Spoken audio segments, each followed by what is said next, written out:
Well, good morning. I'm going to call the meeting to order, and we'll start with the Pledge of Allegiance.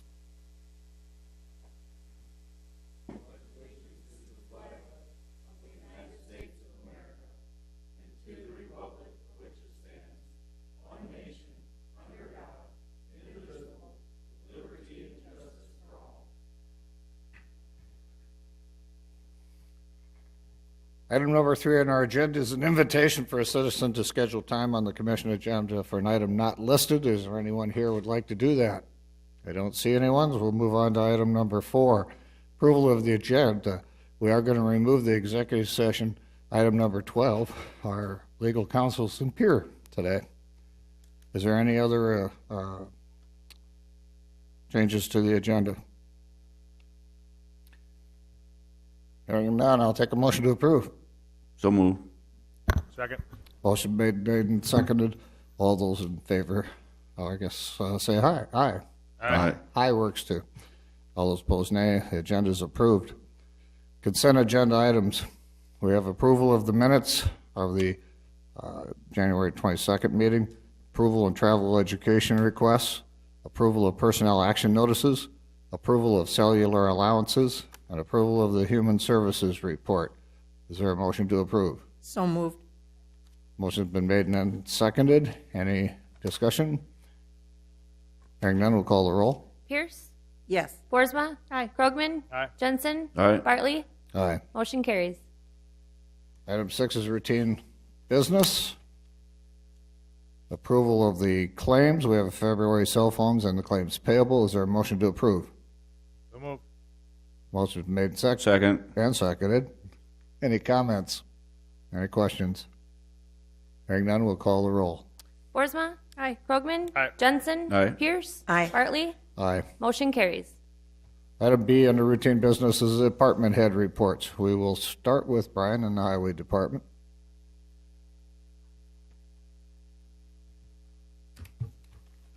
Good morning. Morning. Oh, not much going on out at the Highway Department other than some snow removal. One of the things that I have listed in there is going to look at our expenditures from January on our February 22nd meeting. Should have that to you by then. The second item I have listed there is the manure pipe easement. We have 2 outstanding permits currently on hold due to some errors in the permit. We've been working on getting the parties notified to get those corrected. At that point, I feel we should approve those. And then prior to considering any further permits, I feel we need to review that document. One of the things that I would like to see in there is a little consistency on what we're looking at there. And then I would like to be able to have an area for my signature, so when you guys get those, you guys know that I've reviewed that document. That is not in that permit currently. Are you going to bring us back a form then? A proposed Yes, form? we'll be Great. working on it and correlating with the state's attorney to come up with a little refined document. Is there any questions on that or any input that you guys would like to have? I just wanted to thank you for the written report. That was really helpful, and I like the format a lot. Thank you. Brian, there might be in files down there the original permit that was used when it was initially brought forward. Those had the highway superintendent had to inspect them and sign off on them. Okay. So, Okay. We'll be looking for those and making changes and bringing that to you Right. guys for approval.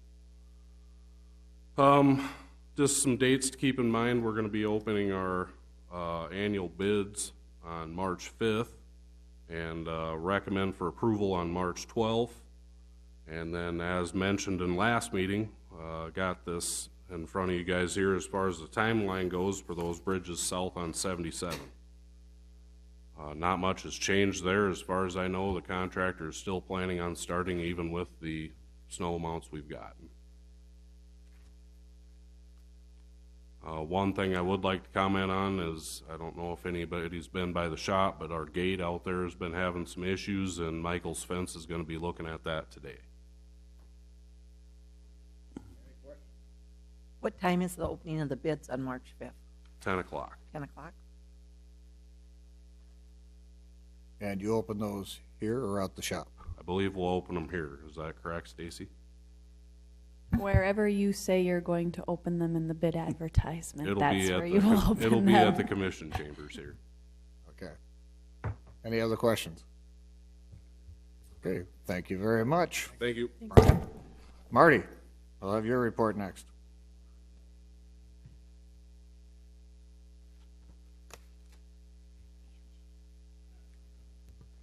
Good morning. Morning. Morning. Got 25 in jail at the present time, which is a good number to deal with. Of course, they all have their own problems when it comes to medication. We have 2 part-time nurses, and we're keeping them busy. Actually, they came to me and says they would like to increase their hours a little bit because of the issues we have at with some of the medication and stuff. But nothing that I've visited with Stacy a little bit about that, and it's it should be okay for budget-wise. What's keeping us busy over the weekend, we had 3 committals over the weekend, 1 last night, and then we have 1 in a process right now. So keeping us busy transporting. My concern is the weather, is that it's kind of dangerous when we're transporting, when the weather is bad, but we still got to get it done because nobody wants to hold a person with mental illness. And I just don't have room at the jail until we get our expansion and we could have our safe rooms. So that's a concern. As far as the weather, during the snow or the cold event, it really had minor problems out there, which was good. I think people kind of took heed and stayed home or something. We didn't. We had the biggest problems we had was just gelled up semis. We had one driver that left a semi in the middle of 324. Was going to leave it there, and we got a record out of Cody out of Aurora came and towed it in and stuff. Normally when it's cold weather, we'll have domestics and those types of things, and actually it really went good. Rescued some people off the interstate that their cars wouldn't start. It got to the point that even the wreckers didn't want to go out on the interstate because of the weather and the blowing and so forth. But so we had minimum issues. We had some weather or some animal issues, welfare checks on dogs and cows, and that's pretty normal during some of this stuff. So yesterday was a busy day for the highway patrol. My office took 1 rollover by White, but Moody County was busy. There was 2 troopers that stayed in that Moody County area with problems. Concealed permits, as you know, the governor signed the bill for concealed permits. I don't know how much that really is going to affect us. In the 20 years I've been sheriff, I've only had 1 person complain about the permit, and he was a sovereign, but he still got his permit. Most people that get the permits don't mind going through the process, and I think when they did the survey, 87% of South Dakotans didn't mind our process. But again, I don't think it's going to affect us that much. Now, in 2018, I denied 13 permits that came and applied, and I denied them. But I don't keep track of the ones that call me on the phone and say, hey, I got this. Well, you think I'll get a permit? And I'll go, no. Don't even apply unless you get a partner or whatever. So I think that what's going to affect us the most is the people that think they're okay to carry, and if they get stopped by law enforcement and law enforcement finds out they have a concealed weapons permit, then the officer will run a background check, and if the person is prohibited. So there's going to be maybe some people that think they're okay, but they're really not, and those are the ones we'll be dealing with. Where I see most of my denials are domestics, is that, and sometimes they don't always get told, because a lot of times even our attorneys don't always know what the law is when it comes to domestics when they plead down. A lot of them are arrested for simple assault. A lot of times they plead down to disorderly. Well, if it's still tagged on the amendment, if the disorderly is still tagged domestic, they're prohibited for a concealed weapons permit. So when they plead down to disorderly, they got to make sure that they get that tag off. And that's where we get a lot of the screw-ups, is that the attorney says, oh, just plead disorderly. It's no big deal. It's like yelling in a bar. Just plead disorderly. But if they don't take that tag off, then they're denied. So I deny most of my permits on domestics that are pled down to disorderly, but they're still tagged domestics. So those are the ones that probably may get messed up when it comes to thinking that they're okay to carry. But again, if a lot of people still are probably going to come in and get concealed weapons permits, because a lot of them want to carry in other states. Well, there's only 13 other states that have no permits, constitutional carry. But those states have to recognize that our constitutional carry. So it's got to be an agreement between those states too. Most of my people that apply to get the advanced or enhanced want to carry in Minnesota. So it'll be interesting to see. I think in 2018 we did about 500 concealed weapons permits, but I don't have it broke down to what are new ones and what are renewal. I think there's around 5,000 maybe in the county that has concealed weapons permits, I believe. But so it'll be interesting to see it, that how many, if they still come in and get their permits. If they want to carry in other states, they're still going to get their permits. So again, I don't see it as a big hassle for us, other than at a traffic stop, and if the officer learns that he has concealed weapons, he'll have to do a background check to make sure that the person isn't prohibited. Another thing is that I give a lot of concealed weapons permits to college students. The requirement is 30 days. You live 30 days in Brookings County, you can get a concealed weapons permit. Doesn't matter if they have a Minnesota driver's license or New Jersey or whatever. So I may see maybe a few more of those. Maybe we'll want to carry in Brookings. I haven't read the bill. It was talking about you had to have a South Dakota driver's license or an ID. So I don't know how that's going to affect that stipulation, but I really don't see that as a big burden for us. On hiring of the deputies, I have 2 open spots. We tested last 30 in interviews. I have the top 3 are all certified, so that's kind of a plus. So we're doing background checks right now, and hope to have somebody on board shortly. So, any questions? We're following some other stuff in the legislature. My big concern is money for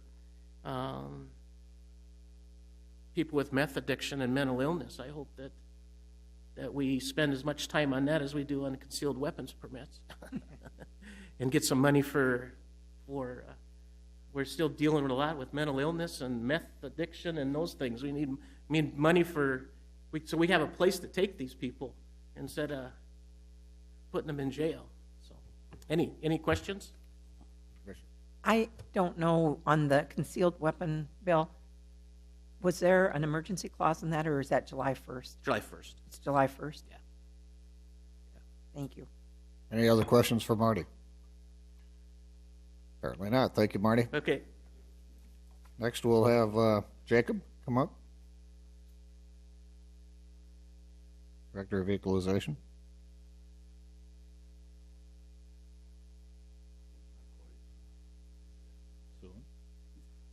Good morning. The only thing to report from our office is that we have the assessment notice for 2019, the file, ready to be sent to qualified pre-sort. That'll be sent today. They indicated that their lead time would be roughly 4 days, so we're looking at early next week. They would go out in the mail, which is about normal. We've done that past 4 or 5 years, sent them out mid-February. They legally have to be postmarked by March 1st, but we like to get sent out early just so we have time to contact individuals that have questions about their assessment and take care of things before board time. What date do they have? They don't agree to their assessment. What date do they have to get in? They have to, it depends on where they're located. If they're a local person and they own property here in Brookings County, they have until March 14th Okay. to file their written notice of appeal. Okay. If they live outside the area, they have until April 13th or 14th. Any other questions? Thank you, Jacob. We'll see you back up here in a little while. All right. Mike? We'll catch you while you're working back there.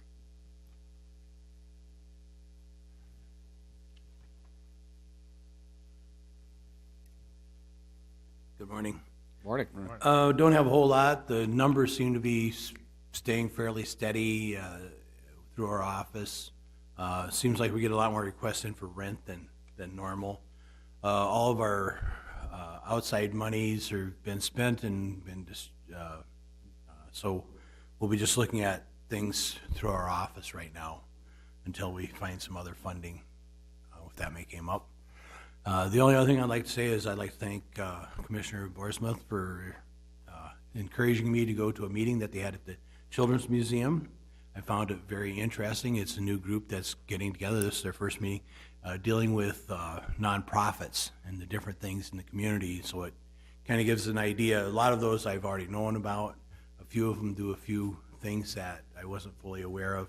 And part of, I think that's going to be the big part is that some of them have like the giving closets and stuff like that, so that they'd have furniture, pots and pans for people that come into the community that have nothing.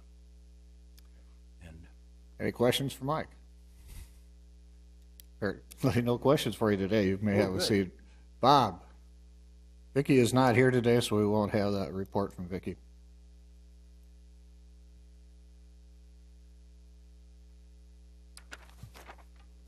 Good morning. Morning. First up on the thing, I was contacted by State Radio, and they've sent out 8 digital radios for us to experiment with coverage throughout the county. After talking to Commissioner Jensen and Fire Chief Hartman, City of Brookings, it ain't necessarily only the digital or the radio frequencies that we have to worry about. We have to worry about things like pagers and how our local first responders get notified. And I did check with State Radio, and our digital network that the state has put in and covers the county quite well does not have the capability to do like digital paging. So basically, I'm back to square one, and I'm planning on having a meeting together with all the local fire chiefs and members of the 911 commission that wants to attend, and we're going to just sit down with a big old chart board and start writing down all of our issues and needs and compile them together, and got to get the ball rolling. And where I thought the state radio might be the fix, it's not going to be a fix. It might be part of the fix, but it's definitely not going to be the whole fix because of the paging capabilities. Next up, January 29th and 30, we had extreme cold weather. Obviously, it was at least minus 35, and I got called out one time during the extreme cold weather. The Brookings Municipal Utilities had an issue, and they called me out. I do take the emergency management truck home whenever there's tornado warnings, blizzard warnings, and severe weather such as that, because I do get called out at odd hours of the night, and I don't take it home enough to require the tax documentation where it's home every day and stays overnight continuously, but I do keep an eye on that. But typically there has to be a reason I've got the truck, otherwise. And the reason for that is, quite honestly, earlier this winter, my personal vehicle got stuck in the middle of Cedar Avenue, and I had to have 4 people push me just to even get to work. So it's best that I take the truck home when needed and when not, unless the commission has an issue with it. I'm in the process of setting up a drainage meeting. That drainage meeting has been set up for February 23rd. And the reason for that is the invitees, of course, were Brookings County, Madera Township as a whole, and then concerned landowners. And when I made contact with the three different groups, the 16th was ruled out because one of the groups was not available. So that meeting is going to be mediated by Jay Gilbertson out of the First Planning East Dakota Water Development District. We're gonna have it at the Brookings County OAC. It's gonna start at 9 a.m., finish up around noon. It's gonna be run similar to a charrette type thing. Put up a bunch of papers on the wall and write down all of our issues. Because what Mr. Gilbertson recommended, I did get contacted. Well, I did not get contacted by National Conservation Resource Service. I called them, and they said, well, we was not going to contact you because there's nothing we can do and anything at all. So I went to Mr. Gilbertson and asked him, well, what exactly do we need to do to get this NRCS to give us an answer? And he said, start this process, get everyone together, go to the NRCS with one voice, and that's the best way. So that's why I went ahead and set this meeting up. And which date was that, Bob? February 23rd. Thank you. It's a Saturday morning. We'll invite the highway superintendent. I did not want to mediate the thing, even though I'm the drainage officer, because Brookings County is actually a player in this. You know, we've got a road system that this system runs under, and then the township, they've got a thing they've got issues with township roads, and then of course the landowners have got. So we got 3 different parties involved, and that's why I asked Mr. Gilbertson if he'd be willing to step in. And if he wasn't willing to step in, I was going to try to go back to First District or get an outside mediator instead of us trying to fix it ourselves. Sometimes we shoot ourselves in the foot without even realizing it, and I'm probably the biggest player of it. But you know, you sit there and you try to fix stuff. Sometimes it's best just to get a different set of eyes and to look at it. So it's February 23rd, 9 a.m. and we're at, Brookings County Outdoor Adventure Center. okay. They got a room down there that they said we could use. I've already got the room reserved. That, I just note for chair that conflicts with the forum that day. Time. I'm not moderating the forum that day, so I'll probably go to this conference.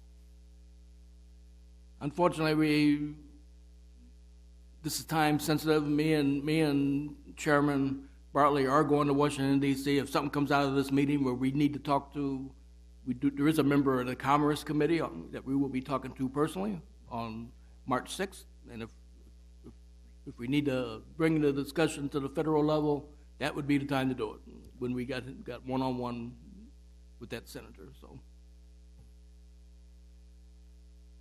and anyone that's in the meeting up here is more than welcome to come down to our meeting afterwards, because it will be an open meeting. Okay, Planning Commission paperless records update. At the end of the last County Commission meeting, we made the decision to go paperless with the Planning Commission, and we could have ordered the tablets, but the decision was made not to do anything until we figure out this Dropbox versus Drop and how the records are going to be maintained, mainly for cybersecurity. We just can't have my 9 members of the Planning Commission not being totally secure. So I talked with Mr. Plowman and Ms. Stephenson, and we just decided not to. The plan's on hold until the County Commission makes a decision on the storage, media storage at the commission level. SLA for first quarter was submitted. I do have a visit from the Office of Emergency Management today at 2 p.m. We got a planning meeting tonight. We got Mr. Kays coming down from First Planning District. I believe he'll be speaking here this morning. He's coming back tonight to give my Planning Commission some training. We try to do it when we have time in the Planning Commission. We just invite him down, him or Mr. Mueller down, to give our Planning Commission advice on how to be a Planning Commission. So, and we appreciate them doing that. We got a joint jurisdiction meeting February 13th, a pre-disaster mitigation meeting on February 12th, of course our drainage meetings on February 23rd. Yesterday evening, right around 5:15, I got notified that our Department of Transportation grant has been finalized, and we're in the process of getting our $1,000, I think it's $900 from them. There is a pipeline safety session on 6 February, that's Wednesday, or tomorrow. And if anyone did not sign up and wants to go to that, you're welcome to just stop on by and do that anyway. And last but not least, House Bill 1226. I was notified by First Planning District yesterday that House Bill 1226 was being looked at, and the original state law on wind energy is basically based off of our existing wind ordinance. And it's 500 feet or 1.1 times the height. And some background on that is in 2005, we did a nationwide search of wind energy ordinances, and at that time included the highway superintendent and everyone else and we came up with 500 feet or 1.1 times the tower height from property lines and also from houses. And what they want to do now is they want to, state law, if 1226 passed, they want to change that 500 feet from the property line to 1,500 feet or 3 times the height of the tower. And then the other one is from residences. Right now, ours from residences are just about the same, 2 times the tower height. No, right now we're 2 times the tower height from the property line with the adjacent landowner. And right now they want to change from a residence who doesn't sign a waiver. The new state law proposed would go 1 1/2 miles. And I passed out a sheet to everyone. It's the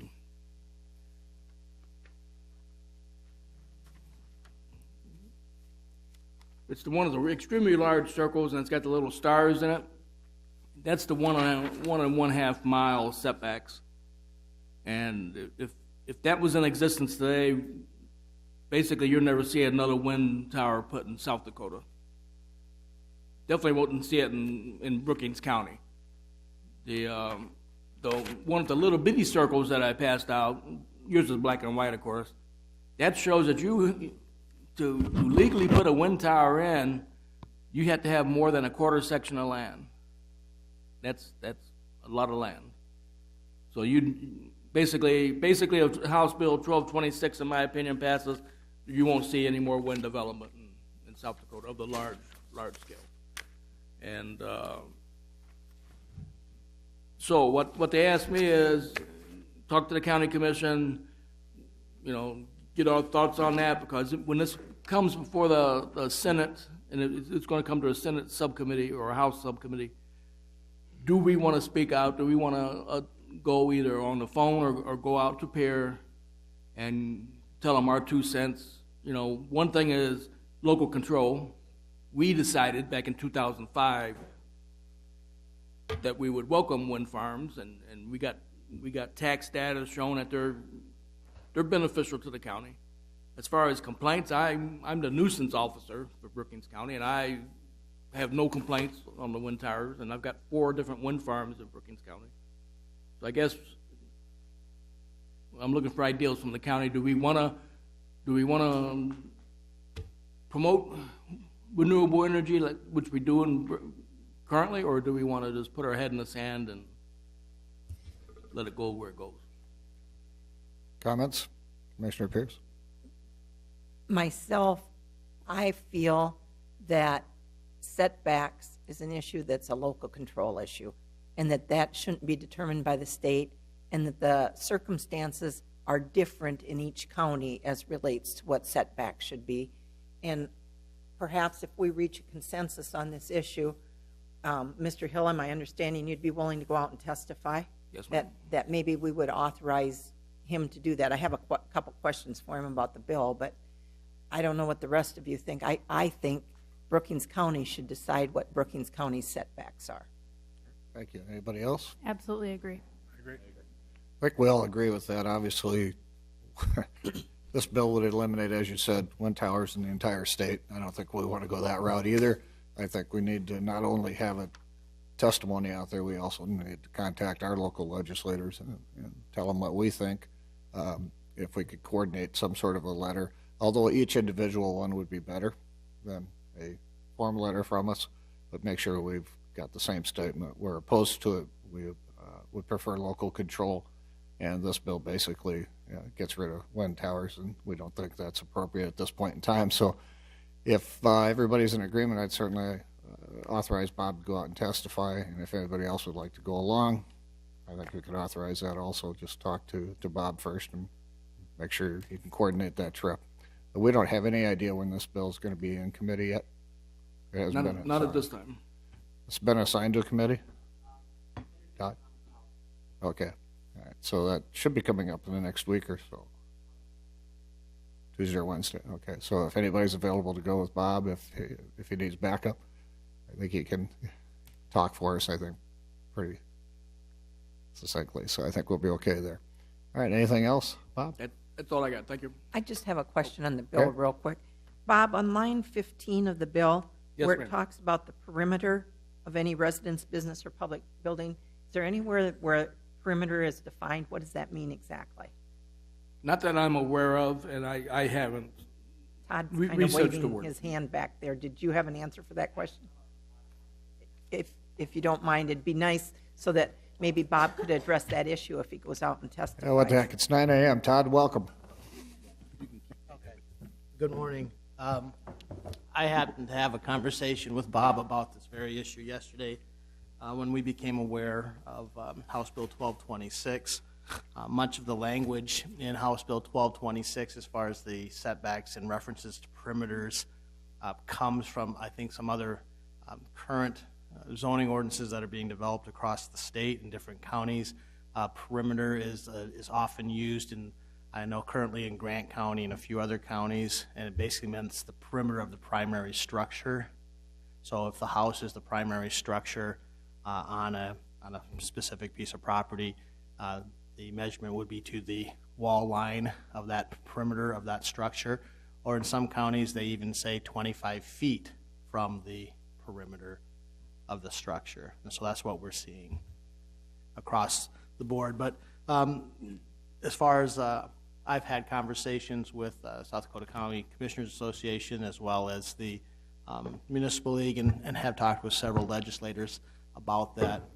We're not exactly sure where the basis for the proposed rule is coming from, but we do know it's there's the people have signed off on it and are supporting it are all leaders within the legislature. It's all the top three on each house, Senate side.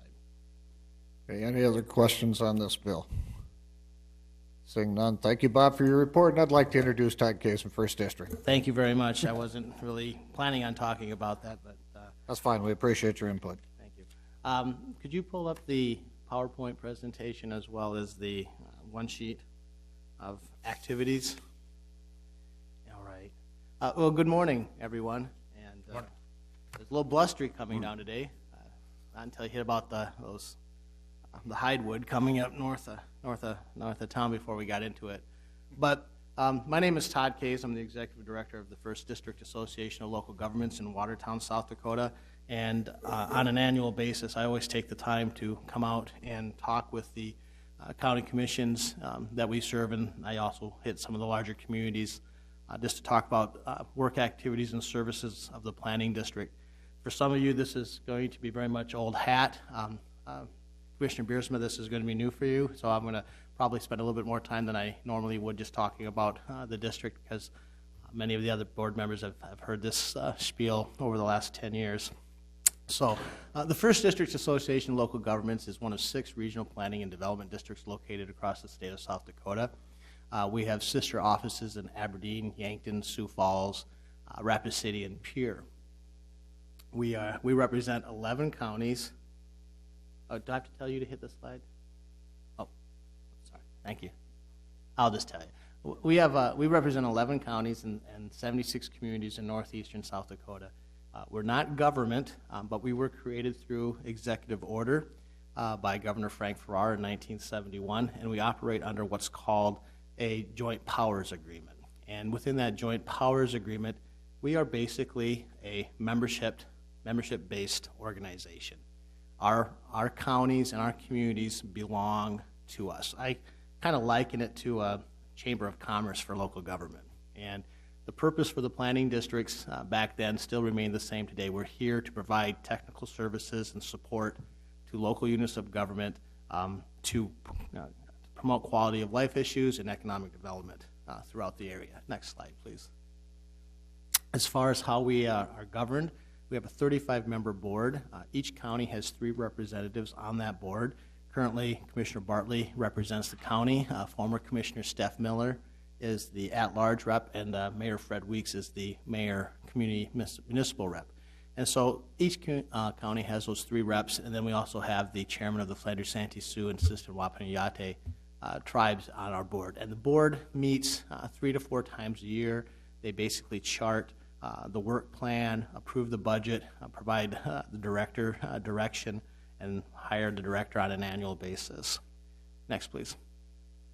As far as our funding, we basically have 3 streams of income that come into our office. All counties and all municipalities with a population over 100 pay dues into our organization. We use those dues to leverage other state and federal funds. We also do some state and federal contract work, and then about half our operating revenues is just fee-for-service work. And we do that fee-for-service work at cost much less than you would find in the private sector. That's just all due to the power of the collective. Next, please. Very seasoned staff that I'm fortunate to work with. I've been with the district 26 years this coming May, something I never saw in 1993. But I've been the director here going on my 11th year as the director. But we have a staff of 14 individuals that work for us in a wide variety of specialties. And again, very seasoned and very supportive of our membership and the things that we do. Next, please. As far as what we do, and most of you are aware, we do a lot of application packaging, grant writing, loan writing, special projects. If those projects get funded, we then help with the dotting of the I's and the crossing of the T's, because there are no free money out there. It's always some strings are attached to it. We planning and research, that's what I cut my teeth on the first 15 years of my employment with the district, is primary community and economic development planning. If it's got a book report, study, analysis, research, and its title, we've probably done one of those things over the course of the years. We do a lot of different technical and financial specialties. We work with TIF, tax increment financing districts.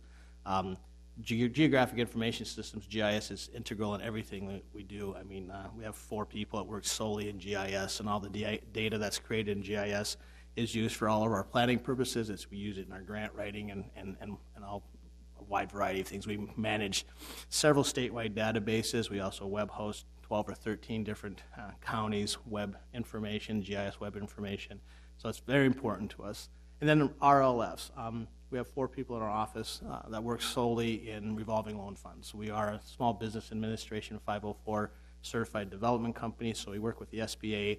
Plus, we also have a portfolio of loan instruments that we partner with local lending institutions and take shared first, subordinated second positions on new job creation and expansion of existing businesses in the private sector. And then we're always out there just promoting all of the different federal and state programs and things that have a natural niche fit with with our members that we serve. Next, please. And I come back every year, and I always say there's a lot of things I think that have benefit, and you see return on your investment, and I always had a hard time with being a planner, trying to say that I'm really what I'm doing today is helping you down the future, and you're going to see savings down the road. But so we always come back and just talk about what about outside funding and resources that have come into the district through some of our efforts. Last year, we were able to help our members obtain almost $29 million in grants and loans for a wide variety of community and economic development projects.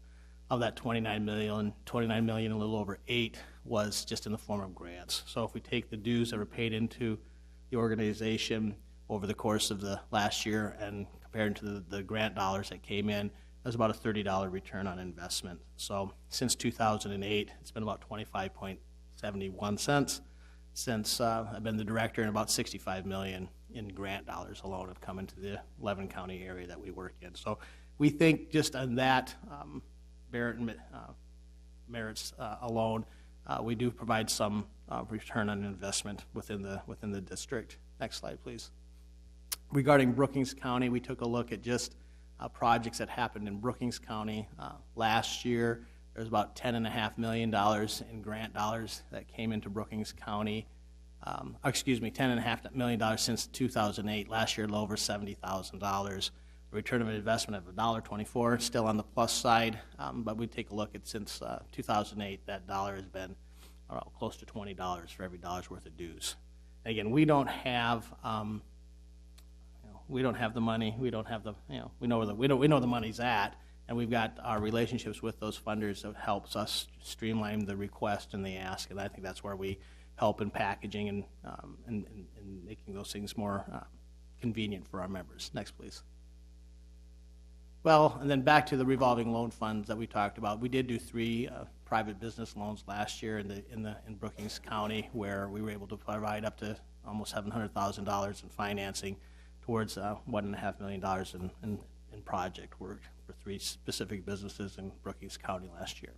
The next handout is actually the specific activities, and I'll just kind of focus kind of on the top in Brookings County. We do maintain some statewide databases, the South Dakota One Call data set and the South Dakota DOT data set. Those centerline data sets are then used and provided even in Brookings counties, has access to that information. The One Call data set is the call before you dig people. So when you make a phone call, it goes to a little place in Texas, and Texas is looking at data that we provide and create so you don't tear into a wire or something along those lines. And then that also then is an address range that then is used by the state of South Dakota Department of Revenue for tax purposes. So there's an indirect benefit coming back to the county with that data. I know for the last year or so, Luke Muller in our office has been working with both the city and the county in the development of a long-range joint jurisdiction ordinance that hasn't been reviewed since the early 1980s, and we're getting closer, from my understanding, on that, of getting done with that. Luke also provides direct service and comes to the planning commission meetings on a monthly basis and provides technical support. And we've been working on, for several years, updating the Brookings County zoning ordinance amendments, and I know Luke's been very involved with that. So Luke spends a lot of time working with Brookings County, working with Bob and Richard as well. We prepared a HMGP grant application for a pre-disaster mitigation plan. That's working with Bob's office. That was funded at the end of in 18, and we are just wrapping up that project, and hopefully we'll be done within the next, I want to say it's about a month before we have to send that out to FEMA. And what that plan does, it makes Brookings County and the participants in the plan, the smaller towns in the county, eligible for funding for mitigation grant projects. So it's funding for generators, funding for community storm shelters, and those types of things. Also, in 2018, we received a grant and helped the county receive a grant for $3,200 to do what we call a hazard materials plan grant. And that's a plan that we're working with Bob and all of the locations in the county where we have hazardous materials and emergency response plans. And that information then goes in. And every 5 years, we're doing both of these plans. And so we've been doing that. And then you can see further down the list, Aurora received a grant for $50,000 this last year. Elkton, we've got a few things in the pipeline there. Volga, we did do some grant application. We didn't get anything with that. We did get a district-wide grant for economic development activities. It was a $70,000 grant. I just divided that by 11, and Brookings County share was $6,500. So the rest of those numbers reflect what was in the PowerPoint presentation. Have always appreciated the economic support that Brookings County has provided the district over the years. I rely on both Mike and Steph's guidance from Brookings County on the governing body. The mantra has always been, and Mike hears this a lot, it's just ask. None of us are sitting around thinking, what are we going to do tomorrow?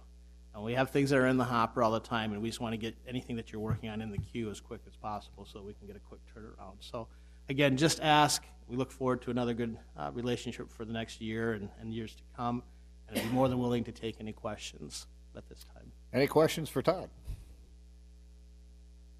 I have one, sorry. Commissioner Pierce? Is your office doing anything with the BUILD program through the federal government?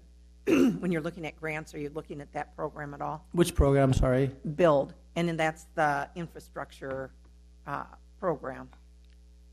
I'm not familiar with that one. Okay. Greg Mogwood in my office would be. I'm going to guess if there is a federal or state program that's available for any sort of infrastructure, whether that be community facilities or actual stuff that's in the ground or roads or those types of things, Greg has probably played with it, or he looks at that when we're packaging specific projects. That's my short answer. I don't know because I don't deal with that on a day-to-day basis, but I'm going to guess that if it is a federal program, we've experienced it or we've looked at it. The city of Brookings and Brookings County submitted a grant application for the 20th Street overpass interchange. Okay, yes, And you're that- talking the Federal Highway Administration monies? Okay. Exactly.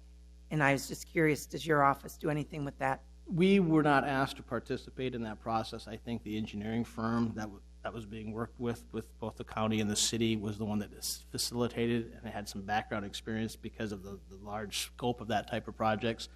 Those are types of things we don't have a lot of experience in because there aren't very many overpass and interstate projects done to retain that basis. So I think my recollection is that we were asked about that, but I think our recollection is you should go with somebody that has some real good experience, and that any information that we can provide from support purposes we would have, but I don't think we were directly involved with that.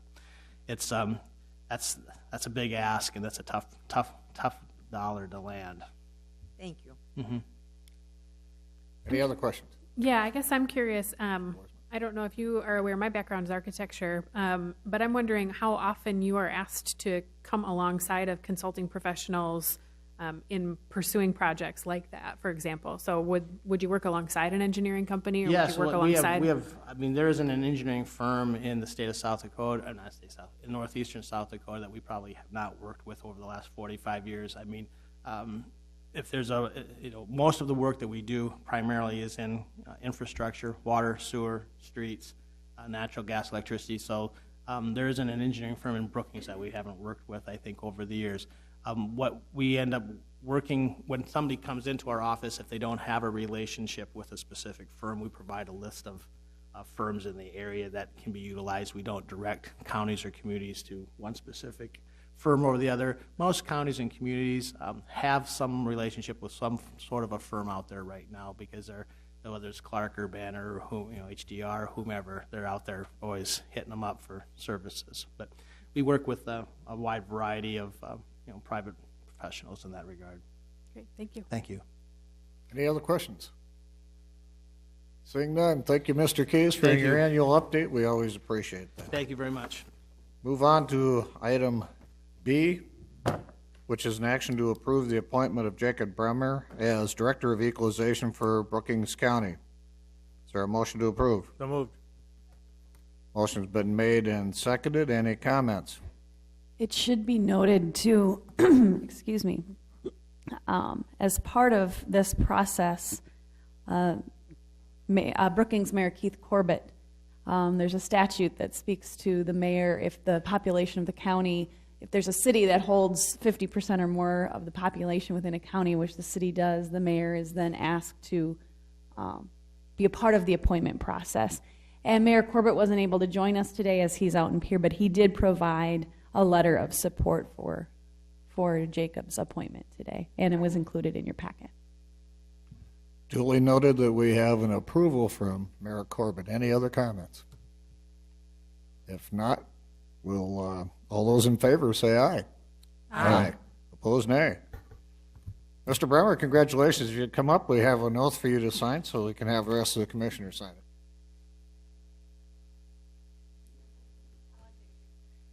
That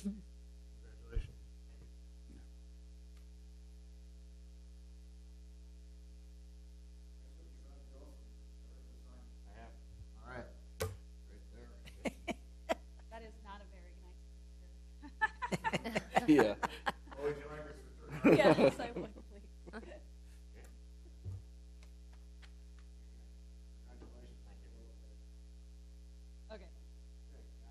Congratulations.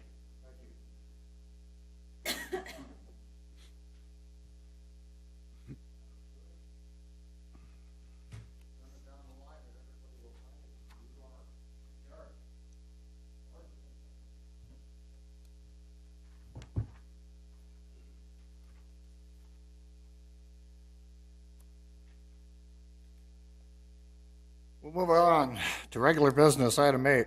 A is an action to approve the agreement number 19-04, an application for occupancy of right-of-way of county highways made by Sioux Valley Energy and Volga Township. Is there a motion to approve? So moved. Is there a second?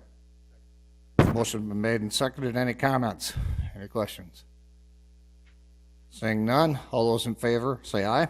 Aye. Opposed, nay. Motion carries. Item B is an action to approve agreement number 19-05, an application for occupancy of right-of-way of county highways made by Sioux Valley Energy and Oakwood Township. Is there a motion to approve? So moved. Second. Motion been made and seconded. Any comments on this one? Hearing none, all those in favor say aye. Aye. Opposed, nay. Motion carries. Item C is an action to approve agreement number 19-06, an application for occupancy of right-of-way of county highways made by Sioux Valley Energy in Laketon Township. Is there a motion to approve? So moved. Second. Motion been made and seconded. Any comments? Hearing none, all those in favor say aye. Aye. Opposed, nay. Motion carries.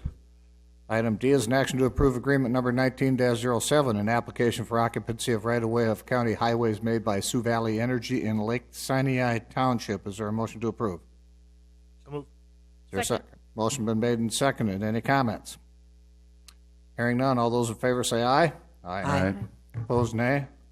Motion carries. Item E, an action to approve 3 elderly tax freeze application. Is there a motion to approve? So moved. Second. Motion been made and seconded. Is there any comments? Vicki she had provided the staff report, and she had reached out this morning and just said that these do all qualify. They just missed the deadline, and I think historically, if they've just missed the deadline, as long as they qualify, we go ahead and approve these. That's what I was going to say, is historically, if they've met the qualifications, just missed the deadline, we've usually allowed it and taken care of it and stuff too. So. Any other comments? Hearing none, all those in favor say aye. Aye. Opposed, nay. Motion carries. Item F, an action to approve a request to fill vacancy for a Deputy Director of Equalization in the Equalization Office. Is there a motion to approve? So moved. Second. Motion made and seconded. Any comments? Again, we will start that advertising. Or have we started it already? We have not. We will with this action. Okay? Any other comments? Hearing none. All those in favor say aye. Aye. Opposed, say nay. Motion passes. Item G is an action to approve a request to fill vacancy for an office coordinator in the state's attorney's office. Is there a motion to approve? So moved. Second. Motion been made and seconded. Any comments? Just very briefly. Okay, Michael, you may have the floor. I was very impressed with the candidates that we have, and I'm excited to start working with both of them. With that vacancy being filled, the only vacancy to be left to be filled would be the deputy state's attorney. So, very excited. Thank you. Any other comments? Hearing none. All those in favor say aye. Aye. Opposed, nay. Motion carries.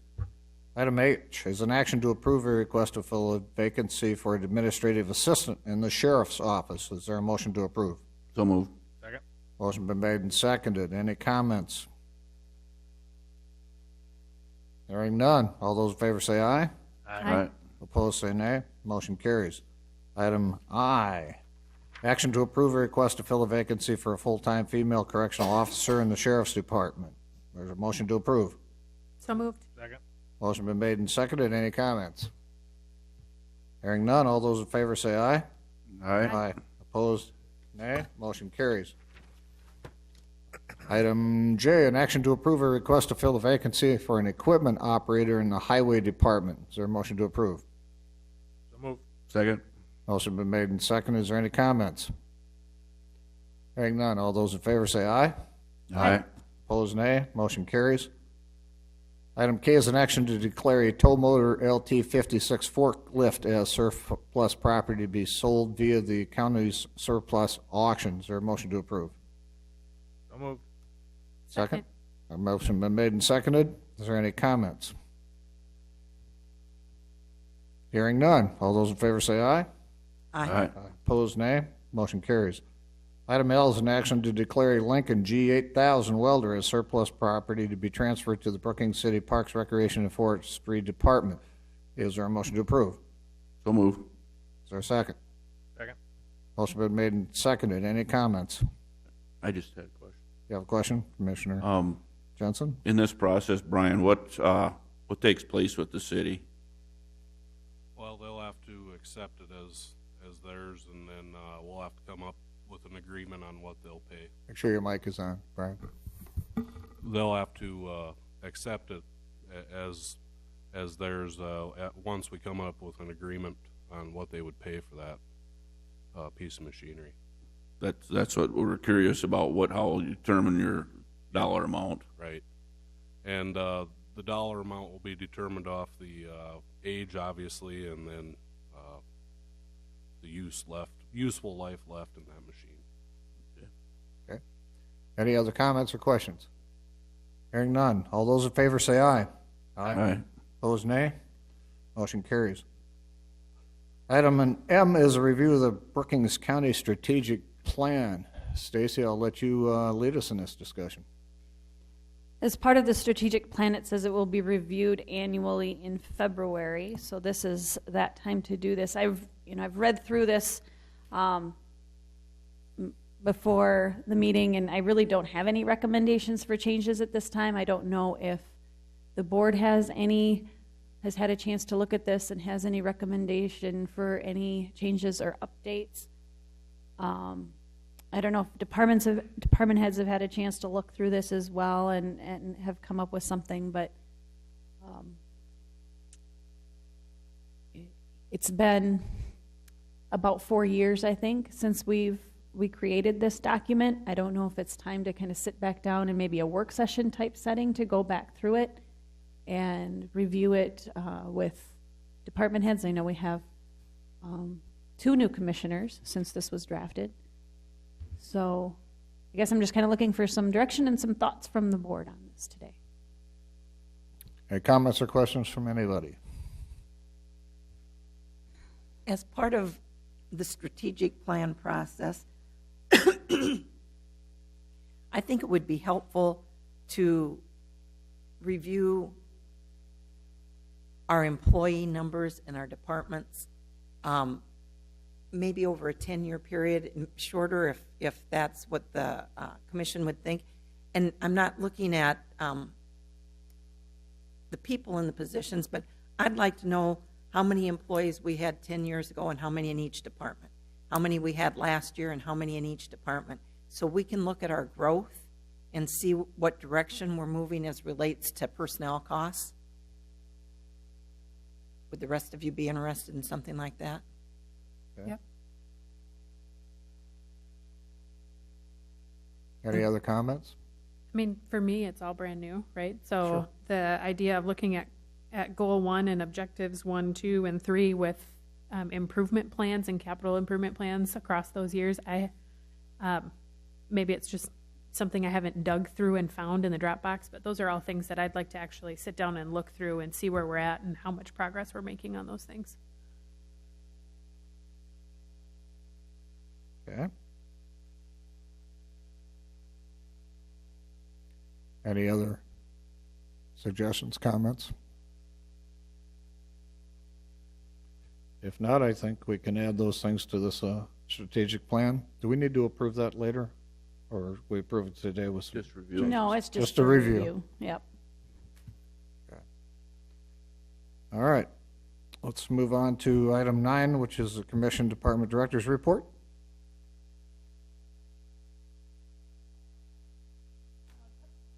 Couple things first, some IT things first, and I'll have Sean and Eric come out. Sean provided a separate staff report on an item that I'd like to have him come out and visit with, but we'd also like to introduce Eric Meddy as our new IT support tech that started last week. So as they make their way out from behind the magic curtain, here they come. And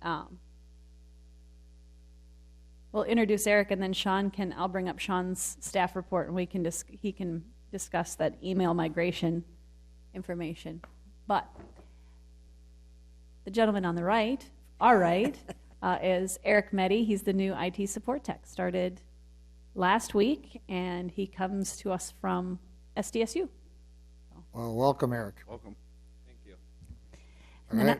Sean's going to make some comments, I understand, on the box or Dropbox. Is that what you wanted to No, talk this about? is, we'll be looking for some direction on that here as well, but we'll discuss, that's a separate issue than this. Okay.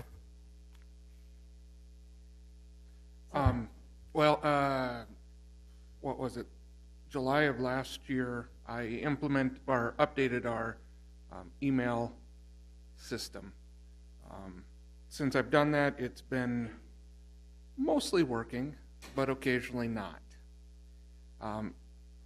In order to, I've worked with the current vendors I have with the resources that they have to try and determine why the email from time to time isn't flowing in a timely manner. As far as I'm aware, we have not lost anything. There hasn't been stuff that's been sent that just hasn't been received eventually. In order to kind of fill this little gap where things aren't always going through in a timely manner, I'd like to request the assistance of an outside company to review the current configuration, and if there are any issues with it, either provide a recommendation on how to fix it or fix it themselves. And this is a request for what they call block time. Basically, we pre-purchase a certain number of hours, and we can, at any time in bits and pieces, we don't have to use it all in one project or all in one go, utilize this time to fix the email issue, and then any remaining time, any other issues that may appear. If there's anything left at the end of the year, my plan for next year is to budget for a migration to Office 365, to move our entire email system. Well, I say entire, but it would be a hybrid environment. Move it to the cloud, and then we'd still be utilizing our on-site server for, basically the on-site server would send and receive for people within the office, but the outside server would allow everything to flow even if we didn't have internet to this building. But that's for budgeting for next year. That would be if there's hours left in this block time I purchase, if approved. Okay, so is this this company you're going to purchase block time from? You've identified a company, or are there several suppliers? I've been speaking with one company that has given, I've talked to them about the Office 365, a possible Office 365 migration, and I've also talked to them about shoring up the existing server. So is this a local company out of the state or locally in the city, or? Local, the gentleman I work with is out of Sioux Falls. Will you be bringing a proposal for that contract? Is it a contract we have to sign, or? I can. It would just be a purchase agreement. Okay. No actual contractual obligations on either side, as far as I'm aware.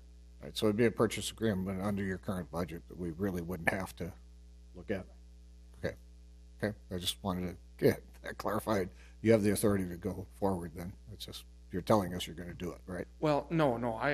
It was an unbudgeted expense, so I would like a consensus from you guys rather than just arbitrarily spending money.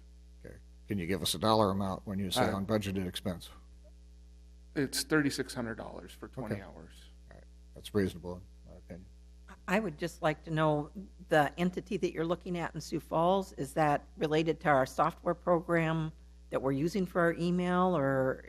It's a Microsoft, the program we use is Microsoft Exchange. Microsoft does support things directly, but typically they do it on a case-by-case basis. This is a value-added reseller that has engineers that are certified for Microsoft products. That's typically how you'd go about getting support for something like this, rather than contracting directly with Microsoft. And do they do the assistance remote, or do they actually come here? They'd be entirely remote. And I always have a question about security issues. Do we have any issues with that? That's a Nope, no, their access to our data is limited to what I give them, and it's limited for the duration that they're connected. There is no residual backdoor or any way for them to get in, or anyone else to utilize their system to get into ours after we've closed that door. Commissioner You Krugman? said in your update that the 3,600, but you've also eliminated some costs, so this is not over and above. You think you can absorb this into your budget? Is that what you're thinking? Yes. There was something that was budgeted for this year that was paid for out of 2018. It was the for the first time ever, Pictometry requested a down payment. We paid that out of the 2018 budget from contingency, and that was still budgeted in the 2019 budget. So there's that amount, plus there were a couple other planned expenses that I've been able to eliminate portions of to save a little more money. All right, is there any objection? Without objection, you can move forward. Thank you. And then as long as we have them here, we'd kind of like to get a consensus on moving to box.com. I know we did, Commissioner Pierce came in on Friday and took a closer look at it. I've heard from some of you that don't have any issues with that. Again, as far as the budget is concerned, it would be able to be absorbed within the 2019 budget, again, due to those same factors that Sean had just mentioned. This would let us get the planning and zoning for sure set up, get their tablets and get that installed so that we can start going paperless on that too. So just kind of looking for some direction on the board if anybody wanted to come in yet and still look at it, but otherwise we'll move forward with that. Any concerns? Any concerns from anybody? Without objection, move forward. All right, thank you very much. Thank you. And then last week, Commissioners Jensen and Krogman and I sat down, and we have $100,000 budgeted in the commission budget for kind of a township grant project. We'd done this back in, I believe it was 2012 or 2013. We looked at kind of some of those past documents, and in our conversations, and Ryan and Larry can jump in here too, we really thought it would, years ago when we did this, most of the projects, I'd say the majority of the projects, ended up being for gravel. Ryan had suggested that this year, with this money, we look at culvert projects to get some of these townships caught up with potential small culvert projects that they have on township roads. Last year, we did provide some assistance to both Windsor Township and Oslo Township, came in and provided some work there. We thought that would be kind of a direction we'd like to go with this. So there's some draft documents, an application form, and then kind of an overview letter of that process included in your packet if you had a chance to take a look at that. But Ryan and Larry can jump in here too. We're basically just looking for direction. The townships have their annual meetings the beginning of March. So what we'd like to do is get this application and this letter sent out to all of the township clerks here before the end of February so that they have those and it can be a discussion item at their annual meetings when they meet in March. The background, when we started from the original process we had, that was more of an economic development grant process where there was economic development that was happening in the county and they were causing problems on township roads and they were having a tough time keeping it up, and we were saying, okay, we'll help cover some of that. Well, hopefully those, I mean, they're not completely gone by any means, but those concerns have kind of subsided, and that our road maintenance agreements are much stronger and tighter. The townships are doing a better job getting those there done, and that we're not running into as many problems. based on economic development. So we wanted to shift this focus to try to do what we're doing, I guess, as a county commission, to try to get as ahead of the bridge and invest in bridges and culverts and all along there, where this is a small structure township issue that we do not have to take under our belt. We're required to do our county roads. We're required to do structures that are over 20 feet, whether township or county, but we're not required to do the 20 feet township road ones. The townships are required for that. But we thought the basis of this would be to help incentivize them to invest in those culverts and get them up before there's a major problem, or something falls in and causes a public safety issue, that we can get ahead of that project and incentivize them to do that. And so the idea was to budget $100,000 and then accept applications from the townships for them, and then we would look at potential 50-50 split of the cost. They would bid it. We would get the application. We would need the assistance from Brian to take a look at that project and see if it is a need-based project, or if it's just something that's, they were just saying, hey, maybe we can get this one even though we don't need it for another 20 years, but maybe we can get it paid. Well, that's not what we're trying to get done. We want to get those structures that are in dire need, I guess, and maybe they're not dire need, but the most need. And so we would request the expertise of our highway superintendent to take a look at those structures, and then we'd go through the applications and see what the townships would get the bids, and they would follow through with the entire project, and then they would submit a paid bill to us, and then we would then turn around and reimburse them for, we were looking at, again, it's up to whatever you want, 50% of that cost, and stuff like that. Larry can kind of go back, and there's been other history of different projects like this, and they would provide the culvert or install it or do different stuff like this.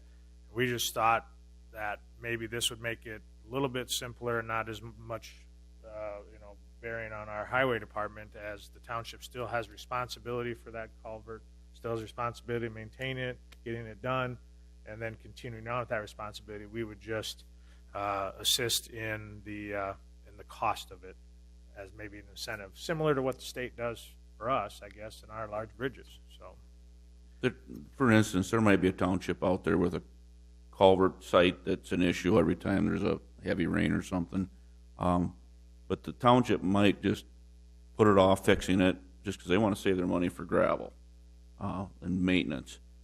This, just potentially entice them to, let's improve that, make it so it's passable. The county's involved. We're going to share some of the costs, and maybe they'll move forward and get this done. It's a benefit to the townships. On the documents, there were two things that I didn't see in the letter that I wonder if we shouldn't add, is that I think in that first paragraph to say that in our 2019 budget, we budgeted $100,000, and that what we're looking at is a 50% or less share, because if we don't say that, it looks like we're willing to pay the full cost. I don't see anywhere in here where we talk about 50% or up, and maybe we'd say up to 50%. But so they don't have expectations of getting the whole thing paid for and stuff like that. Exactly. And then the other question that I had is, if we set the funding or the application deadline for May 31st, is that realistic that they can have the projects done by the end of 2019 if they're going to bid those out? I think that's what I'm trying to think of the timeline that we did the last two that came in and we gave some assistance to.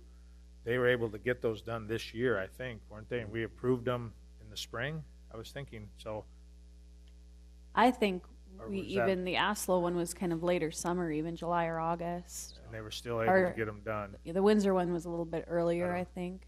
Yeah. Traditionally, when you do these culvert projects, you wait till late fall when the water's down and you don't have issues with mud and stuff. I mean, these, in their application, they're gonna get assistance from a contractor to do the bid, and the contractor will be well aware of it's for 2019. I mean, they should be able to complete it within this year. Because if we put an application deadline of May 31st, are you bringing those applications back to the commission then for approval? Because we wouldn't get that done until sometime in June.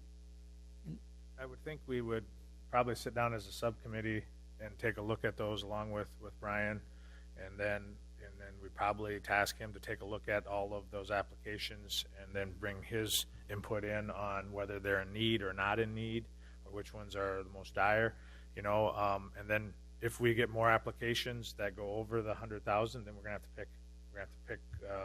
pick them. If they're under 100,000 and they're in need, we'd probably just say, yep, these are the 5, total cost of 75,000, and this is what we'd recommend. And so I would guess that would probably do, unless you guys want to do it differently. That's up to you. But it would be in June that we would be doing that then. So again, I'm just asking about that time period, if we should maybe move that up a little earlier in May than May 31st. But if you all are confident. There was a discussion on that timeline.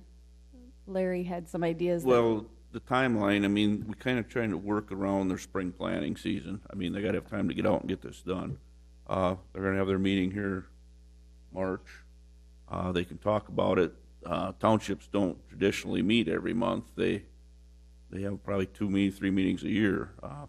They go through their assessment times, and that might be another time they can talk about this. But it was based around planting season, basically. Any other comments? I was just curious if you had an idea about roughly how much the request might be, and if we think it's going to be over $100,000, do we have a predetermined kind of rank priority system that we can be really transparent with the townships about, that public safety issues are primary focus and future infrastructure impacts are secondary focus? Go ahead. We did a couple, and they came in to about that 8,000 to 9,000. So we're hoping we can do, depending on the size. Remember, we're talking smaller projects. We're not talking about $1 million bridges here. So we're hoping that they can stay into that $15,000 to $20,000 range to redo those, and that we could maybe do up to between 8 and 10 projects this year through townships, on that basis. Again, I don't know if it depends. If we all of a sudden get 15 projects for requests of 200,000, then we're going to have to try to figure out probably the most dire need, and probably depend on their application of what their need is, and what the issues are for that township. How much traffic is getting on there? Does that go to a pasture for cattle to move in, or is there 6 residences that use that road to get there?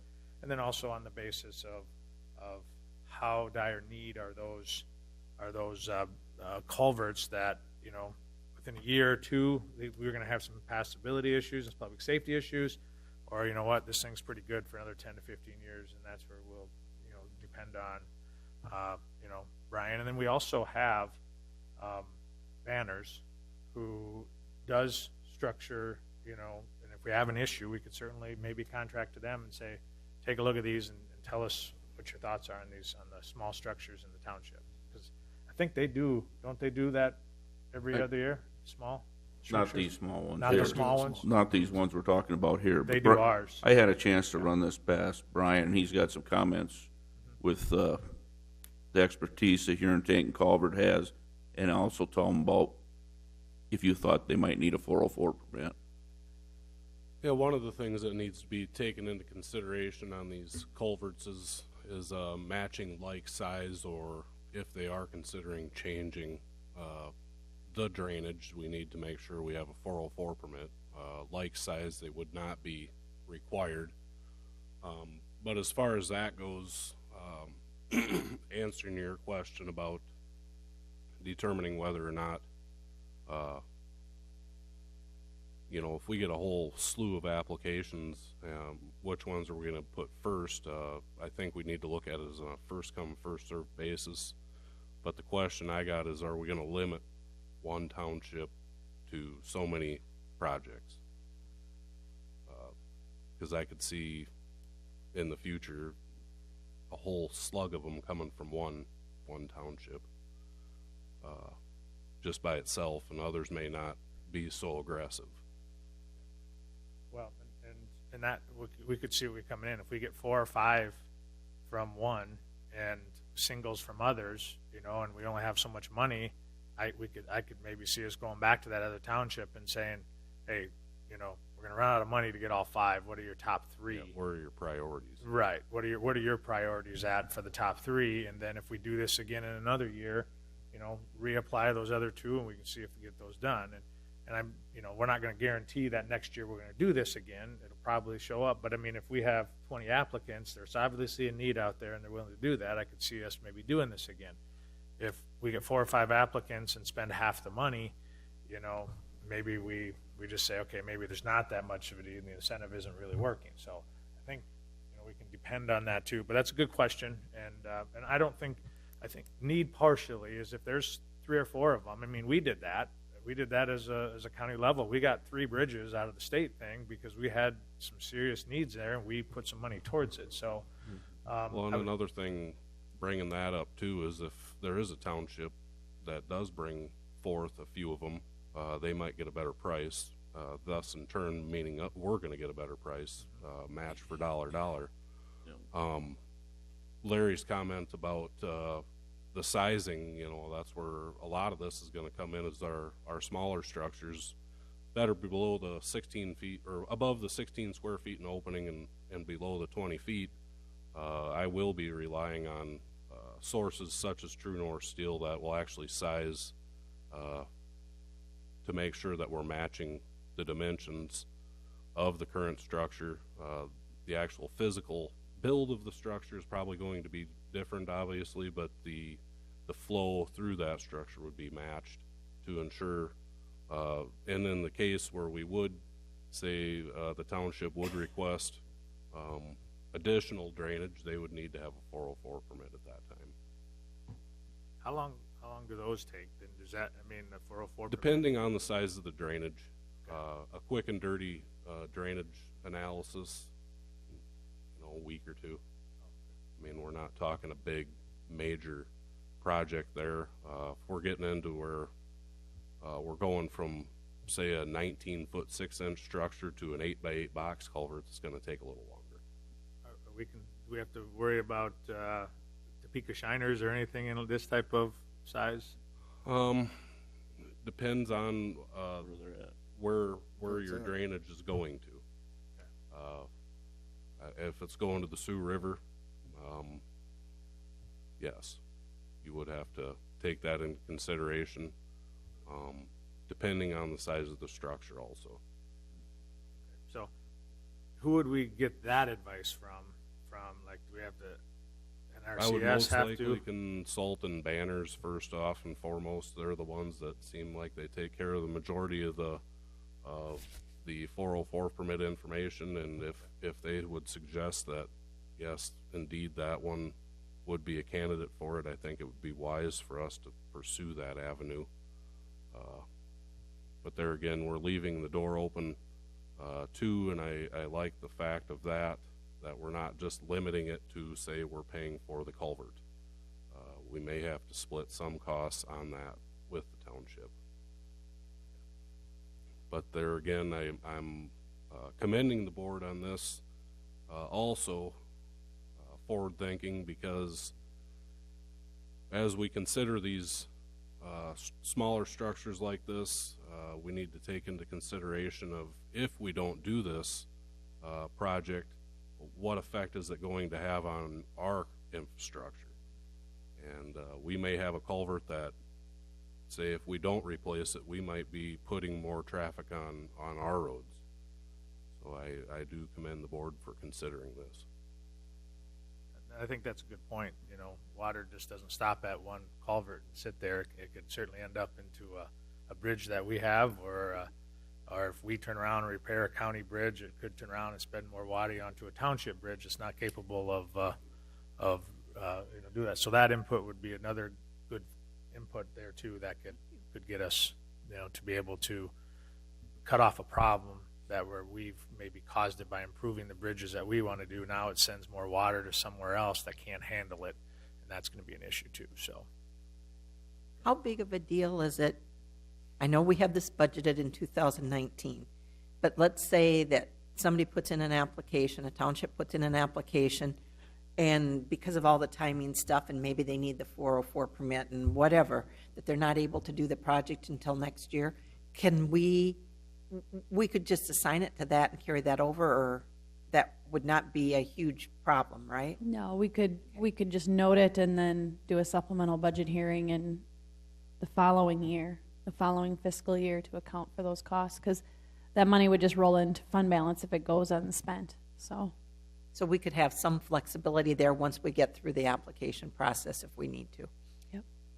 And I could add something to the application about, are you resizing the culvert? Because if they check yes, then we know there's going to be some additional questions. We would need to probably reach out to them. We don't want to probably get into all of that on the application form, but is the plan to resize the culvert? If so, then we need to reach out and ask some additional questions at that time. I think once you put in there 50%, that's going to be the request of every proposal, so. and I wouldn't anticipate us not, saying only 45 on this, it's 50% or nothing is my thought. That, Then we should just say that. Then we just say that it's a 50% match. 50% match. So they know I would like that. to see the up to 50%, because if there is a township that would want to put up more money, they might move to the top, much like we do with the state. Good thought, up So- to 50%. So if I may, this is Commissioner exactly why it's really important to clearly state our evaluation criteria when we send out an application for this, because then townships know exactly how they're being evaluated, what's getting ranked priority, and the whole process is really clear and transparent to the public. So without objection, we go up to 50% funding available? Okay.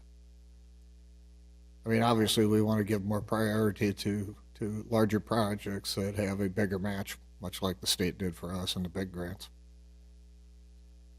It allowed us to get there. To your issue there is this is the first time that we're doing this, and so we're going to see how much we get, and if we get 5 projects, we're under the 100,000, and Brian says these are worthy projects, we're going to improve them. So the criteria basically is funding, and then if it's a worthy project based on consultants, whether it's Brian or Banner, if we have more. It seems like there could be a lot of different options. I mean, there could be give 1 to every township and 2 to this one. It could be, I don't know. And I think if we do this again, we'll know more next year and say, these are the things that we made our idea on, and this is what we need to do. And so I worry about narrowly nailing this was what it was, and then they come back and said, well, we had this, and they didn't have this, but you gave it to this, and trying to put the weight of what is more important. I think you end up causing, you put ourselves into a hole when we've never, I don't know exactly the priority going to be based on that stuff too. So What I'm saying is not necessarily that we assign a rank order to them, but that we identify the criteria by which they will be evaluated, so that townships know if there's the potential for collateral damage to other property as a result of not doing this project and it's county property, we are going to consider that factor. We are going to consider how many people are impacted. We are going to consider, and some of it is stated in the application already. Yeah. I just think we need to be really clear and overt about some of those things that aren't in the application, that we will be considering those factors. Not that we have to give a scoring sheet or a criteria map so that it's a graded rubric. So I suppose we could put something into that cover letter that we have. Yep. Just some of the things that will be considered in your criteria, and we can put that list together and put it on the cover sheet. And then it doesn't say that we could put some of the things that may be considered in the application, and we could say number of applicants from the same county, need, based off of professional recommendation, number of people it affects. I mean, we could probably throw a lot of stuff in there. I just worry you put too many in there and they start nitpicking and say, well, this didn't do anything for them. And it's like, well, this was a priority because it wasn't in great shape. It was probably the worst one we had to get. And so I worry about that. I'd like to see that more of a guideline than a strict, we went down these things and this was it. So, you know what I mean? The only thing I guess I'd be cautious about is that if we ask for too much information, it may need them to go out and get a report or a study done to answer our questions, and that might be cost prohibitive just to start with on a small project. So, yeah, we want to have this first time out. I think we leave it as open as we can with some specifics. But Brian, in your experience, are there things you would add to the one that you've seen before you already, or other than the up to 50%? We looked at each project on an individual basis, and I think that's where we kind of want to stay with this. I think, you know, each project is obviously going to be different. Each project's going to have, say, a different detour length or a different number of people affected. I think that's kind of the information I would like to see. You know, how is it going to affect Brookings County? What benefit is it going to be for Brookings County to be involved in that project? That's the way I think I'm going to look at each one of these. Okay, so when you look at this application for assistance, you want to put something in there, benefit to Brookings County as a whole, as a question they can answer. Right. That could I be think added. I would like to see, you know, how is it going to benefit us from being involved in these projects? Okay. Anything else? When does this letter have to go out, or when do you plan on this? We'd like to get it to them before the Townsend Township meeting. Okay. Next week or two, or Before the end of, I think before the end of February, because their annual meetings are always first part of March.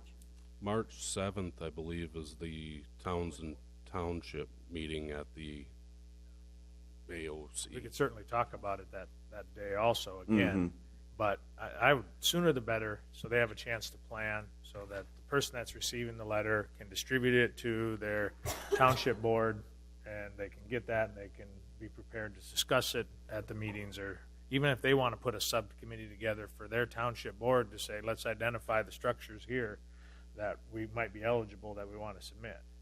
I think you'll get a lot of questions at your March 7th meeting. If you send it out early, you'll have a lot of questions asked by the townships at that, so as long as you're prepared to take those questions. If you send it out early, you may, I don't know if you present it on March 7th and take questions then, or send it out ahead of time and let them review it. I think we need to send it out ahead of time, because Let that them March review it. 7th meeting is all towns and townships. They meet individually for their individual annual meetings. I want to say it's one of the first part of March as well, where they go over, each one has to have their own individual annual meeting where they will meet as a board, because at that towns and townships meeting, one or two probably come from each township, but they're not there as a group, not as a quorum. And they wouldn't have a chance at that meeting to discuss this at an individual township level. Do you want one more review of this before we send it out, or are we comfortable with the committee taking care of it? I'm comfortable with the committee and Brian taking care of it. Getting the letter out by the end of the month. Any objection to that? And I think I think one thing that will help up too, it'll start process of them prioritizing their culverts and issues that they have, and when they need to do it, to start their planning process down the road, that they turn around and look at 4 or 5 projects or 10 projects, and these are the 2 or 3 we're going to go after, and but over the next 5 years we're going to need to address these 2. Maybe that process, similar to our 5-year plan, they may have start and put together their 5-year plan or 10-year plan for their replacement of future projects and stuff too. So I think that hopefully this conversation gets them planning that direction too. Are there any other counties in the state that have used this type of a program at all? anybody's It aware was of? my goal to get something like this implemented, because, like I mentioned before, is how is it going to affect us if we don't get involved? There was some legislation here a couple of years ago that they were looking at getting funding put together to provide to counties to pass down to the townships. That wasn't even considered. And more or less the fact of they passed the Senate Bill 1, so they figured that the townships could take advantage of that also. But I think considering this on ours might set a precedence. I honestly do. I'm on the executive board with the highway superintendents. Some superintendents like to stay as far away from this as possible. I myself, I like to be involved because I want to know how it's going to affect our infrastructure. Any other questions?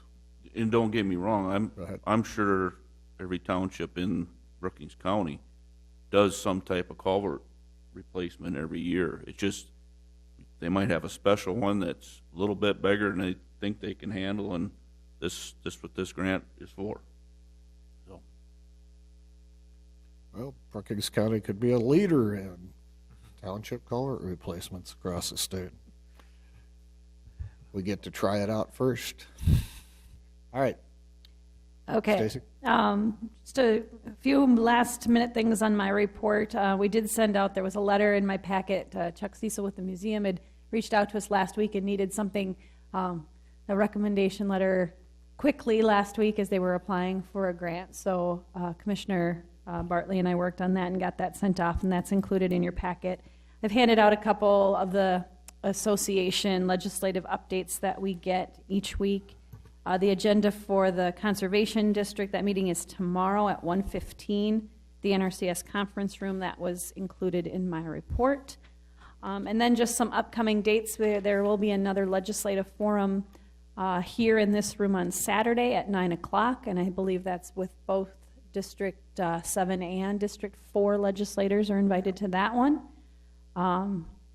Hey, all of you have signed up for the Optimist Club breakfast on Tuesday, February 12th. That's at 7 a.m. out at the Prairie Cafe out at the bowling alley. And then after that, the students will be coming here, and I'll be giving them a tour of this building.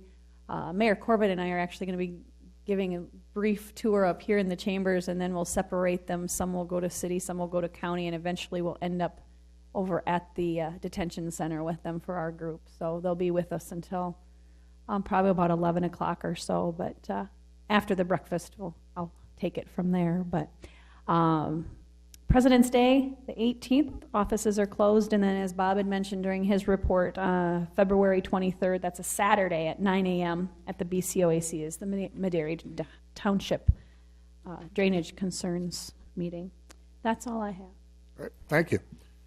Item 10 is the State's Attorney's Office report, Michael. And once again, I'll be brief. We have hired a new legal assistant, and she started yesterday, Lisa Racky. And as you know, we are in the process of hiring a new office assistant, and that will complete all the assistants that we have, and we are still looking for a new deputy state's attorney. So I'm excited. All right. Thank you. Well, we'll move on to item 11, some discussion items, commissioner reports. We have some correspondence received. Stacy? Those are just included in your packet for you to review. Okay. We'll start with commissioner reports. We'll start on the far end. Commissioner Pierce. On January 23rd, I attended the BEDC meeting, and most of our discussion centered around the legislation in Pierre regarding rural electric cooperatives right now and what's happening with that. I don't know if you all think we ought to be taking any position on that, or that's something that we shouldn't be involved in. I myself tend to think we shouldn't be involved, but maybe we should have a discussion on that. And does everybody understand what the bill is, or would you like me to say a little bit about the bill?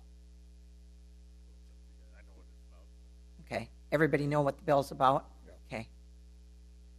Well, I think we need to make sure, I mean, because this is, obviously Brookings County isn't just cities and counties, it's a combination of both. And so I think we definitely need to be in any discussions if there is, but monitor it. But, you know, there's two sides of the story, and both of them are affecting Brookings County. So as a county board, I'm not sure it's something that we need to take a side on.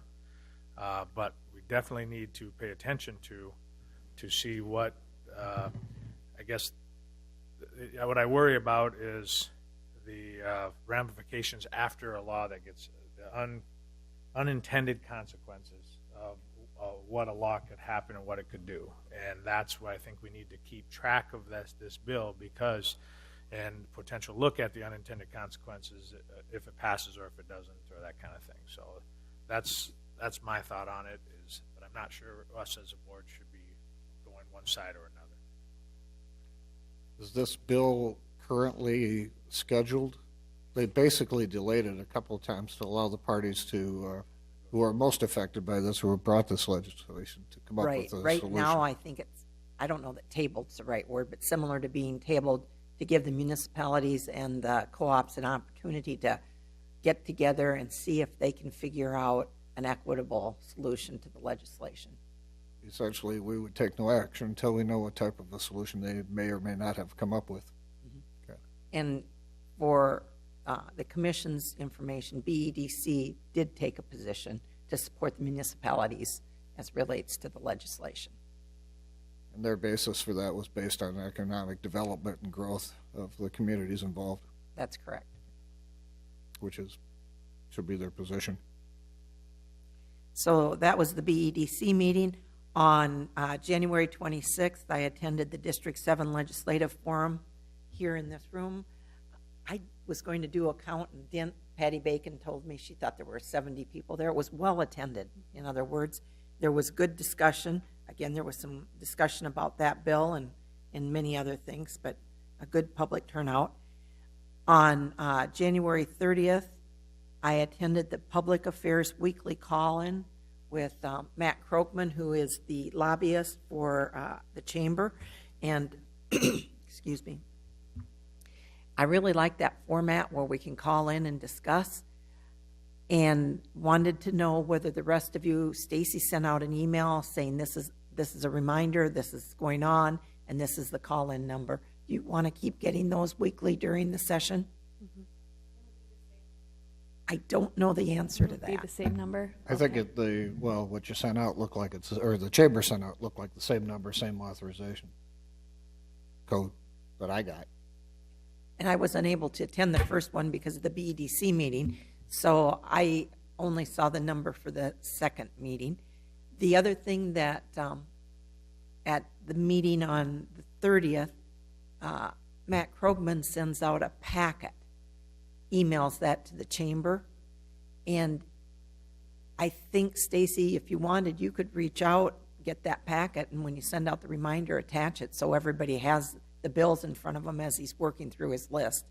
He'd be willing to add on if we want him to add somebody else's email on, but it's helpful to have that available. So what I heard everybody say, yes, you'd like to have the reminder, and Stacy, if you could just And that's every Wednesday? Is that every correct? Wednesday during the legislative session. Could I interject? Since Matt's lobby of the BEDC is is the person that he's working for, and BEDC is the county, and so I'm wondering if this one, 1226, should be brought to Al Houghton's attention, and then also brought to Matt's attention to keep us in and see if BEDC would look at this as economic development. If we turn around and lose the ability to have any wind towers in Brookings County, I'm sure would affect economic development in our county, and the schools and funding and all of that type of stuff. So I think it would behoove us to at least let Al know about this one, that we discussed it. I think we have a consensus that we're against it, and that he could then instruct Matt as the lobbyist for BDC to work on this, so. And I thought he was the Chambers. Am I wrong on that? BDC, Okay. yep. All right. So, because through the Public Affairs, the Chamber's Public Affairs government, used to be Governmental Affairs Committee, that all of that set up. But I agree that we should be asking to have that be on the watch list. And it's kind of a combination of the both. I think the contract for him is under BDC, but remember when BDC and Chamber were together? Right. They kind of all worked together on everything, and I still think they are. I know the David Murray, who was the director, will get in contact with Matt and work with those issues, and they have that flexibility and that discussion. And so, but the contract, my understanding, is under BDC. So we should put that on the list, and who's going to reach out then to Al? And I think for the county, that's good for us, because, you know, the BDC is economic development throughout the county, and we invest in BDC, you know, as for that reasons and stuff, so, yeah. I think, Leanne, you should reach out to Al since you're on the BDC board. I can do that. Okay. And then on February 1st, last week, I met with Stacy and Sean and Eric and saw the box demonstration, and it was really interesting. I think that's going to work great for us. So that's my report. Thank you. Commissioner Boersma, your report. Friday, January 25th, I went with Mike to the Brookings Council of Nonprofits first meeting over at the Children's Museum. They'll be holding those every Friday, the last Friday of the month over there. I think there will be a lot of good, fruitful conversations coming out of that hopefully we can participate in. January 26th, the District 7 Legislative Forum here. I was also a part of that. Monday, January 28th, East Central Behavioral Health Board meeting. And Thursday, January 31st, I was at the Domestic Abuse Shelter Board meeting. Thank you, Representative. January Commissioner 22nd, we had Growth Partnership Board meeting. They are, you know, producing a lot of good relationships and, you know, to grow that park and putting a good base down there to grow that there. And we should see hoping to see some stuff going up very soon here. So a lot of good things happening. The 23rd, I had a beta meeting. We were going to meet with the building committee, but postponed that, but did meet with the board for about a half hour there, and then I had to leave. There's some consideration of stopping, because of funding, stopping some of the rides on the weekends, Saturday and Sunday, because of the cost to do that, to have dispatchers, to have the amount of people that are using it, and just the overall overhead costs. Funding is tough to come by, and so she put together a proposal that would show how much that they would save from that and how much is getting used. Obviously, during the week, nothing would change there. There are considerations. They have other cities, peer groups that we talk to, and like the Oahe Transit, they are not going to do Saturdays and possibly half of Sundays maybe. I think Yankton, I'm not sure that they don't do weekends at all.